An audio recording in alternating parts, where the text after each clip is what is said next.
पुराने समय की बात है। हिमालय की तराई में एक सुंदर गांव बसा हुआ था। वहां एक संत रहा करते थे, स्वामी विनयानंद। वह अपने ज्ञान, तप और शांत स्वभाव के लिए दूर दूर तक प्रसिद्ध थे।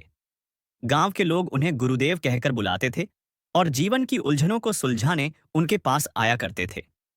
स्वामी विनयानंद कम बोलते थे, लेकिन जब भी कुछ कहते, वह शब्द लोगों के हृदय को छू जाते। उनका मानना था कि अधिक बोलना ऊर्जा की बर्बादी है और चुप रहना आत्मा की गहराई से जुड़ने का माध्यम है। गांव में ही एक युवक रहता था, अर्जुन। वह बहुत बुद्धिमान था, लेकिन उसमें एक कमी थी। वह अत्यधिक बोलता था। उसे हर विषय पर बोलना पसंद था, चाहे वह कुछ जानता हो या नहीं। सभा हो या एकांत, अर्जुन हमेशा बोलता ही रहता था। वह सोचता था कि बोलने से ही लोग प्रभावित होते हैं। एक दिन अर्जुन ने स्वामी विनयानंद के पास जाने का निश्चय किया। उसने सोचा, मैं भी तो ज्ञान की बातें करता हूं, शायद मैं भी संत बन सकता हूं। अर्जुन आश्रम पहुंचा और गुरुदेव से कहा, गुरुदेव, मैं भी आपका शिष्य बनना चाहता हूं। कृपया मुझे भी ज्ञान दीजिए। स्वामी विनयानंद ने उसकी बात ध्यान से सुनी और मुस्कुराकर बोले, अर्जुन, यदि तुम सच्चे शिष्य बनना चाहते हो तो 3 दिन तक आश्रम में रहो, लेकिन एक शर्त है, इन 3 दिनों में तुम एक भी शब्द नहीं बोलोगे। अर्जुन चौंक गया, पर कुछ कहे बिना सिर हिलाकर राजी हो गया। पहला दिन अर्जुन आश्रम के कामों में लगा रहा। झाड़ू लगाया, पानी भरा, भोजन परोसा। लेकिन वह बहुत बेचैन था। उसके मन में कई बार आया कि किसी से कुछ कहे, लेकिन शर्त याद आते ही चुप रह गया। उसे लगने लगा कि बिना बोले जीवन कितना कठिन है। दूसरा दिन अर्जुन ने देखा कि आश्रम में सब कुछ बहुत शांति से चलता है। कोई चिल्लाता नहीं, कोई बहस नहीं करता, फिर भी हर कार्य सुचारू रूप से होता है।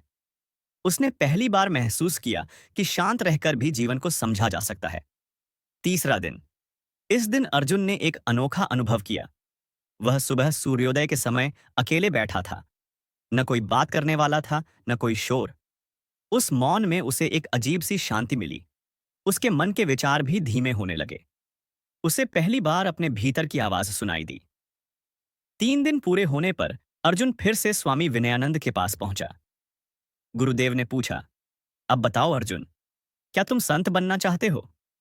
अर्जुन ने धीरे से कहा, गुरुदेव, पहले मैं सोचता था कि बोलना ही ज्ञान है, लेकिन अब समझ आया कि मौन ही सच्चा ज्ञान है।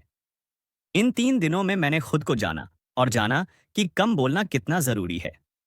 स्वामी विनयानंद मुस्कुराए और बोले, बिल्कुल ठीक कहा। शब्द जब जरूरत से ज्यादा हो जाते हैं तो उनका मूल्य गिर जाता है।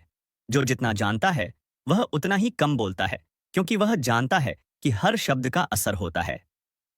फिर उन्होंने अर्जुन से कहा, बोलना बुरा नहीं है, लेकिन सोचकर बोलना ही बुद्धिमानी है। कम बोलो, लेकिन ऐसा बोलो कि हर शब्द सार्थक हो। यही सच्चे संत का लक्षण है। उस दिन से अर्जुन बदल गया। अब वह कम बोलता, लेकिन जब बोलता तो सब ध्यान से सुनते। गांव के लोग कहते, अर्जुन अब सच्चा ज्ञानी बन गया है। सीख, इस कहानी से हमें यह संदेश मिलता है कि कम बोलना केवल एक आदत नहीं, बल्कि एक गुण है। जब हम कम बोलते हैं तो अधिक सुनते हैं, अधिक समझते हैं और अधिक सीखते हैं। मौन हमें स्वयं से जोड़ता है और दूसरों को समझने की शक्ति देता है। ऐसी और भी मोटिवेशनल स्टोरी के लिए चैनल को सब्सक्राइब एंड वीडियो को लाइक करें।